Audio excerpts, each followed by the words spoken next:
Hello everyone welcome back to my daily new blog hope you guys all good and healthy. So आजकल भिडियोटा होच्छे cooking video और एक special फ्रेंडे रिक्वेस्टे आमी भिडियोटा बानाच्छि। तो फार्स्ट अफ अल टमेटो पेঁয়াজ और तार साथे कसूरी मेथी और मलाई दिए तेले जिनिसटाके भुने निते हबे। ओर मध्य काजू बादामो दिए दिते पारो, बाट आमी काजू बादाम चारमगज और पोस्तो आलादाभावे पेस्ट करे रेखेछिलाम।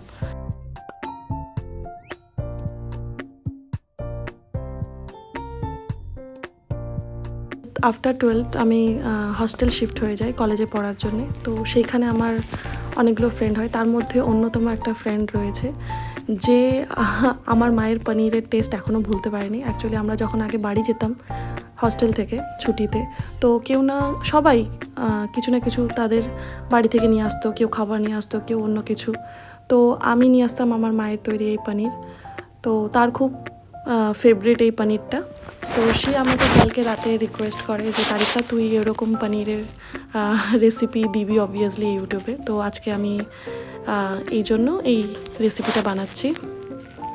তো পনিরটাকে এরকমভাবে ছোটো ছোটো টুকরো করে ফ্রাই করে নিতে হবে কড়াইয়ে।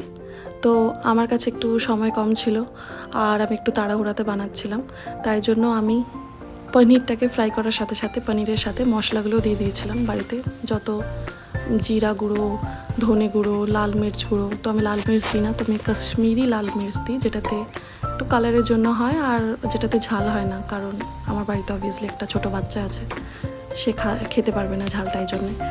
তো আমি একটু আগে বললাম আমি তোমাদের যে আমি একটু তাড়াহুড়াতে বানাচ্ছিলাম। তো কড়াইটা গরম হওয়ার আগেই আমি পনিরগুলো দিয়ে দিয়েছিলাম বলে পনিরগুলো একটু নিচে লেগে গেছিলো, বাট ইটস ওকে, এটা কোনো প্রবলেম নাই। তারপর আমি ওই পেস্ট করা সব মশলাগুলো দিয়ে দিয়েছিলাম ওর উপরে। তারপর পনিরটাকে হালকা আঁচে এটাকে ভুনা যাবে, যত কষা যাবে তত ভালো টেস্ট আসবে।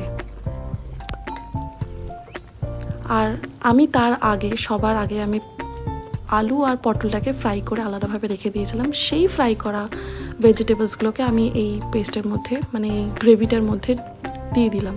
তারপর আলতো হাতে চালাতে হবে।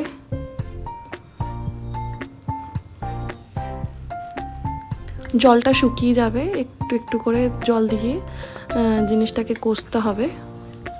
ওপরে ওপরে তেল ভেসে আসবে, একটু ঢেকে দিতে হবে, আবার একটু কষতে হবে। তো এইভাবেই রেসিপিটা ডান হবে।